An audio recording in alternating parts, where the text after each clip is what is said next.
Hola, sean cordialmente bienvenidas y bienvenidos todos a este estudio de los mensajeros, psicografado por el espíritu, por Chico Javier, a nombre de Roxana Valera, que no está presente por razones de viaje a México precisamente, ya de regreso. Les damos la más cordial de las bienvenidas y también los invitamos para participar junto con Noemí y Víctor, que nos acompañan el día de hoy en este estudio. Bienvenidos y empezamos entonces.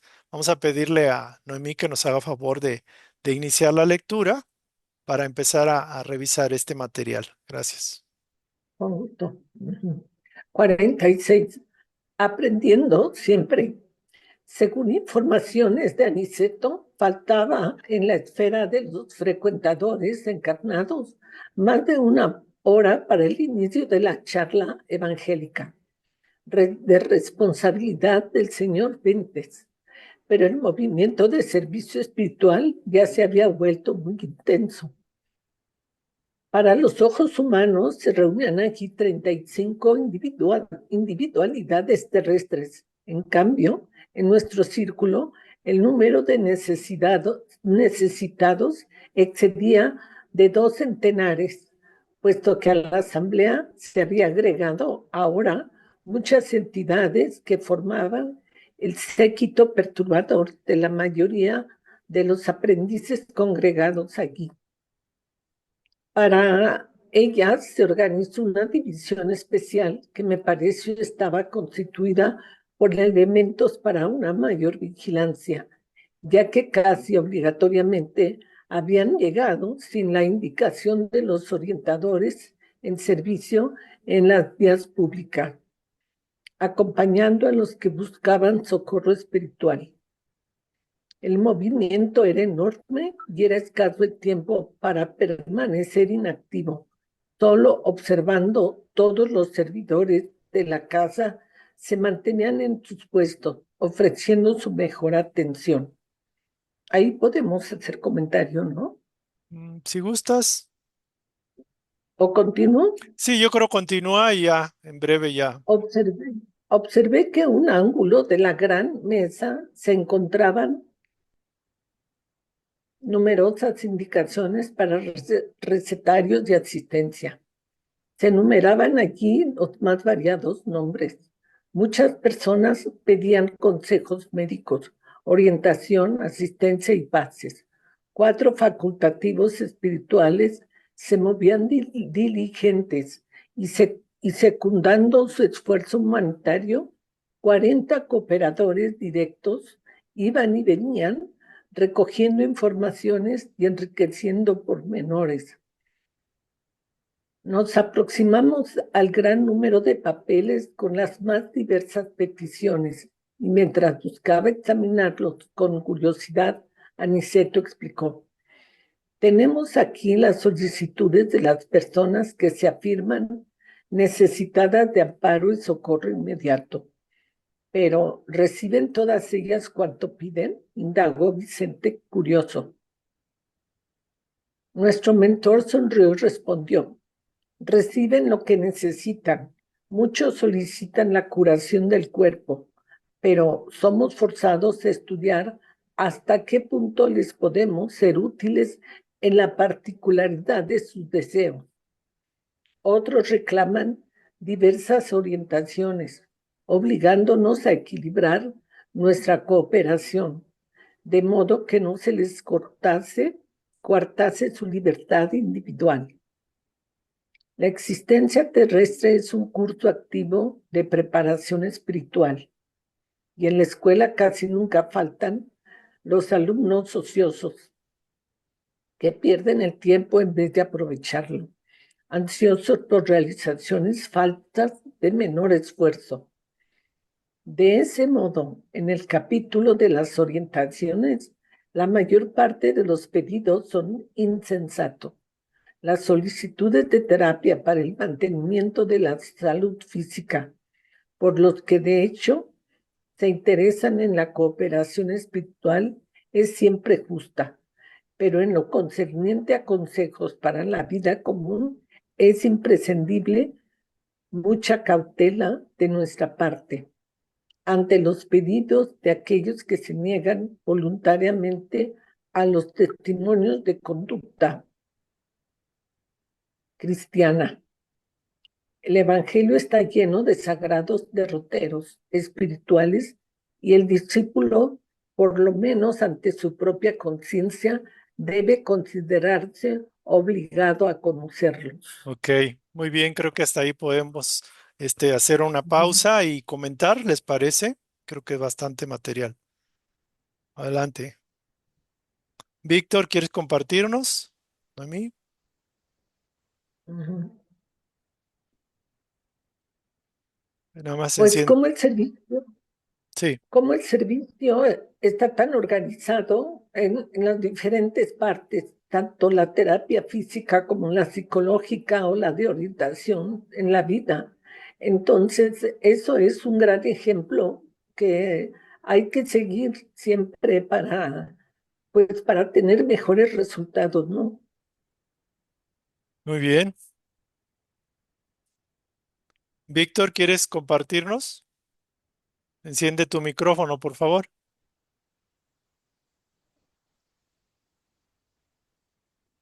¿Ahí ya me escuchan? Sí, aquí te De Ya. escuchamos. acuerdo. A mí de entrada, una de las cosas que me llamó la atención fue el hecho de que del lado de los encarnados, por lo que entendí, había 35 personas y en cambio en el mundo espiritual se encontraban unas, creo que 2 centenas de entidades, ¿verdad? Ujú, Entonces vemos como una reunión de esta naturaleza presta mucho servicio en los dos planos.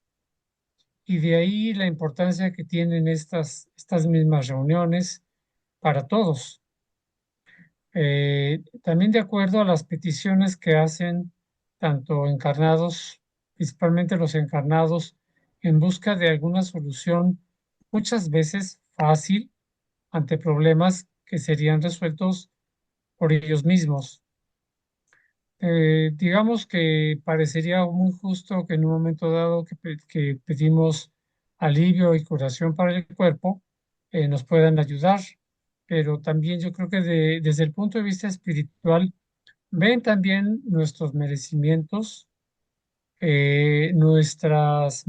o sea, todos nuestras intenciones, el bagaje que traemos espiritual para ver qué tan merecedores somos de esa ayuda y si estamos también en la búsqueda de de la iluminación, del conocimiento espiritual. Yo ujú, creo que ahí hacen una valoración muy sabia porque generalmente quien dirige esos trabajos desde el mundo espiritual pues es algún ser con elevación y como dice Noemí muy bien, separar las ayudas de carácter psicológico de aquellas de carácter físico. Entonces, bueno, caen en lo mismo, ¿verdad? Según el merecimiento de cada uno de nosotros. sí. Sí, a mí me sorprende mucho, me maravilla el hecho, como bien dicen, de que puede haber unos 30 personas encarnados y hay 200 en el plano espiritual. Y que Así también es, hay espíritus que quisieron venir, integrarse de alguna forma o meterse, y creo que los separaron y los acomodaron como en otro grupo con otro tipo de orientación o de terapia o lo que le fueran a dar a ellos, es lo que entendí. Que como que entraron ahí también, o sea, algunas entidades que no tenían su guía y que quisieron también, pues, partic- incorporarse, participar, ¿no? Y que de estar alguna presentes. forma, como no estaban en orden, pues los acomodaron en otro grupo, es lo que entendí.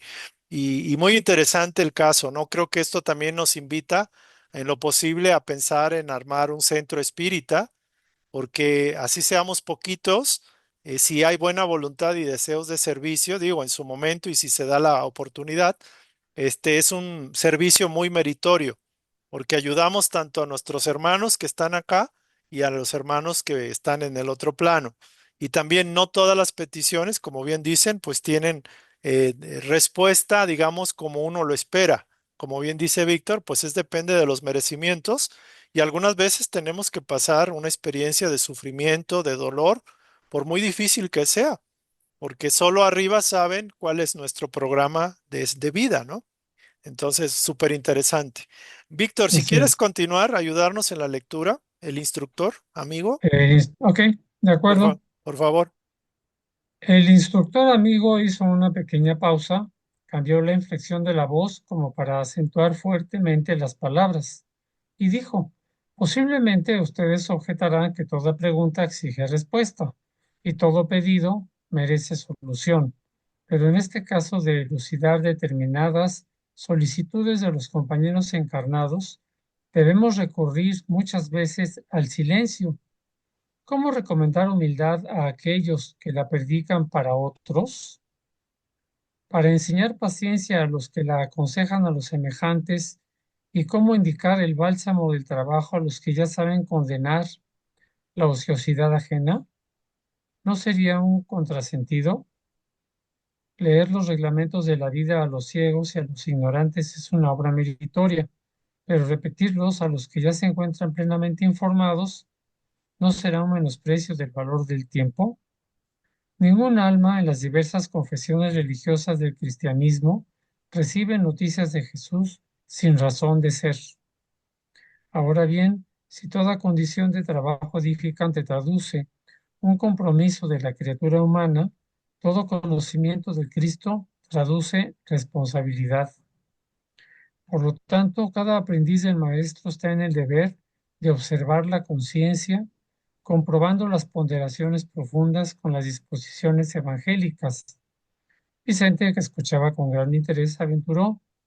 No obstante, os haría saber algo más sobre los que formulan semejantes pedidos livianamente. Sí, elucidó Aniceto sonriendo, pero no podemos copiarles el impulso. Los desencarnados y los encarnados que aún abusan de las posibilidades del intercambio entre las esferas visibles e invisibles para el hombre común, pagarán un alto precio por su falta de vigilancia. En ese caso, pregunté respetuoso, ¿cómo corresponder a sus pedidos de orientación? Algunos muy raros, aclaró nuestro orientador, merecen, cuando eso nos es posible, la colaboración de la elucidación verbal, en la hipótesis de que se hayan referido a los intereses eternos del espíritu, pero casi siempre es indispensable no responder de manera directa, auxiliando a los interesados en la pauta de nuestros recursos en silencio, incluso porque no tenemos mucho tiempo para recordar a hermanos encarnados ciertas obligaciones que no se les deben escapar a la memoria para la felicidad de sí mismos. El bondadoso instructor se calló por algunos momentos diciendo enseguida, interesado como estaba en aclararnos cualquier duda. Muchas entidades desencarnadas aprecian el suministro de consejos para las diversas situaciones y dificultades terrestres, pero esos pobres amigos se detienen desastrosamente en cuestiones subalternas, incapaces de una visión más elevada en vista de los horizontes infinitos de la vida eterna, convirtiéndose en simples esclavos de mentalidades inferiores encarnadas en la tierra. Olvidan que nuestro interés inmediato ahora debe ser por encima de todos aquel que se refiere a la espiritualidad superior. Nuestros hermanos inquietos que suministran consejos a mentes perezosas encarnadas sobre asuntos referentes a la responsabilidad justa y necesaria del hombre deben hacerlo por su propia cuenta. ¿Qué le sucede entonces? Preguntó Vicente, curioso. ¿Qué le sucede al hombre responsable que se pone a jugar? En ese instante, uno de los clínicos espirituales, aproximándose, fue gentilmente saludado por Aniceto, que le dijo después de presentarnos: disponga de nuestra humilde colaboración. Estamos aquí en calidad de médicos itinerantes, dispuestos para el servicio activo. ¿Vienen de nuestro hogar?, indagó el nuevo compañero respetuosamente. Sí, respondió Aniceto servicial. Pues bien, consideró él, si fuese posible, estimaría recibir su ayuda después de la reunión para dos casos urgentes. Se trata de una joven desencarnada hoy y de un agonizante amigo mío. Sin duda, acentuó nuestro orientador solícito, aguardamos sus indicaciones. Ok. Aquí podríamos hacer una pausa antes de pasar a este otro episodio. ¿Quieren compartir su punto de vista?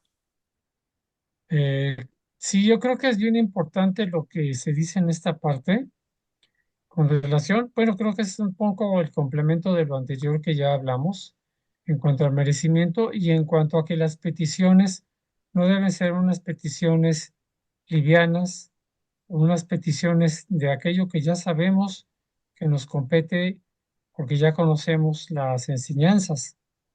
Entonces, es como, digamos, pedir explicaciones a alguien que ya nos la dio de otra manera, ¿no? Como quitarles el tiempo. Yo creo que esa es la interpretación principal de que tampoco debemos buscar una solución a algo que nosotros mismos la podemos encontrar y nos podemos enfrentar a esas situaciones por cuenta propia con los elementos que ya tenemos. Muy bien, gracias. Noemí, A mí me llamó la atención el párrafo que dice que el que conoce el Evangelio tiene una gran responsabilidad. Entonces, independientemente del nivel que tengamos de conciencia, tenemos que responder a ese Evangelio para que nos orienta en la vida y después de la vida. muy bien, muy bien dicho. Sí, yo quisiera nada más como redondear que gran parte de las experiencias difíciles en la vida son necesarias para la humanidad, aunque muchas veces somos quizás un poco perezosos o queremos irnos por la vía corta y no queremos vivir el proceso como es debido para aprender debidamente las lecciones. O sea, tendemos a, en general, creo yo, digo, lo digo por mí, a evadir responsabilidades, a tratar de avanzar más rápido cuando no es así, cuando no por mucho correr llegamos más pronto o llegamos como una manzana que tiene que madurar, entonces así lo veo. Y algunas situaciones fuertes nos sirven para fortalecernos, desarrollar más voluntad, más inteligencia, más amor. Entonces, creo que la oración es un recurso valiosísimo. Creo que si tenemos un centro espírita disponible o un lugar que nos puedan apoyar, pues ciertamente hay que ir, pero tenemos que hacer nuestra parte. Por ejemplo, en la medicina, pues hay cosas que los médicos pueden atender, un dolor de cabeza, y no pretender de que espíritus estén muy ocupados para que nos quiten un simple dolor de cabeza. Y también la otra Correcto. parte, ¿no? La parte esa de que la gente quiere que le digan qué hacer y cómo resolver su vida, cuando nosotros mismos nos metimos en errores y tenemos que salir de ahí porque nosotros nos metimos. Pero bueno, viene la parte esta, creo yo, la de la joven desencarnada y del agonizante amigo que es de ese instructor. Entonces, vamos a la siguiente parte. Creo que hay una parte, ¿no? Aquí termina. Creo que la Y vamos a aquí dejar para la siguiente sesión. Hacia lo Nos, siguiente. nos quedamos en ascuas de cuál va a ser este tema, este caso. servicio. Y está muy interesante el capítulo. Yo les invito a revisarlo nuevamente. Este capítulo en particular como que nos habla de lo que nos interesa mucho, que es cómo opera la espiritualidad mayor, por ejemplo, en los centros espíritas, donde pueden darse sanaciones, orientaciones. No siempre que pedimos, por ejemplo, querer hablar con nuestro familiar, porque lo pidamos, se nos va a hacer. O sea, eso es al revés. Arriba tienen el control espiritual y mandan lo que tengan que mandar, porque también tenemos los sueños. Si hay permiso, hasta en un sueño podemos contactar a un hermano nuestro, a un familiar difunto. Entonces hay que Cierto. aprender a ser pacientes, a aprender a confiar, a tener fe y hacer nuestro máximo esfuerzo. Yo aquí terminaría. No Y sé. me parece bien interesante lo que dices. Y efectivamente, si tuviésemos un centro espírita donde pudiéramos dar el servicio, tendríamos que ser muy cuidadosos, responsables para saber qué vamos a dar en una situación así, porque pues, asumimos una posición de responsabilidad, evidentemente. De todas maneras, es muy loable lo que queremos hacer y si lo permite lo alto, pues creo que podemos llegar a hacerlo. Entonces, bueno, pues ese Ese es mi comentario ahorita. Y también me llama mucho la atención, por ejemplo, quisiera yo comentar con ustedes el caso de ¿cómo se llama? Templos espiritualistas que existen aquí en México, que pues generalmente son lugares en donde a veces no se abordan preguntas y sin embargo se escucha algo que le llaman la cátedra. Curiosamente, en esas cátedras muchas veces aparecen mensajes para algunos de los que podemos participar ahí. Y dicen, "Ah, bueno, esto es algo que me llega a mí, pero es otro, digamos que es como a través de que sabiendo las necesidades de los que están presentes ahí, los guías elaboran la cátedra de una manera sabia y prudente para que no den lo que no nos sea necesario. Entonces, a veces llegamos, y yo lo confieso por mí, porque a veces yo llegué a templos espiritualistas, me sentaba a escuchar la cátedra y en la cátedra de repente aparecía algunas frases que me llegaban a mí profundamente y seguramente que a otros les sucedía lo mismo, ¿verdad? Muy bien, Yo creo que es cuestión esa de pues, el estar atentos y es el equivalente a cuando si vamos a una misa católica, prestemos plena atención al Evangelio y saber qué que lo que está diciendo el sacerdote, pues nos va en ese momento más directamente. muy bien, Ese es mi comentario bien, final. Hay gracias. una, Noemí. ujú, hay una, un templo que publica en YouTube cada domingo la cátedra. Ajá. Ujú. Entonces Ah, es cuestión de buscarla en YouTube, la cátedra de la fecha, y con eso ya se puede escuchar. Ok. ok. Bueno, vamos a cerrar Gracias. entonces Gracias, Noemi. la sesión. Les pido Perfecto, que ¿no? se permanezcan unos minutitos, unos cuantos segundos. Déjenme Sí, cerrar y agradeciéndole a todos los seguidores del canal que compartan, que le den un clic, que den sus comentarios. Si tienen preguntas que hacernos, lo hagan en YouTube, donde podamos también dar una respuesta, una sugerencia de respuesta, y para que también los hermanos que siguen estas instrucciones, pues también sean enriquecidos. Por lo pronto, agradecerles el favor de su fina y de su amable atención y nos vemos en la próxima sesión. Gustosos de compartir estos momentos. Hasta pronto.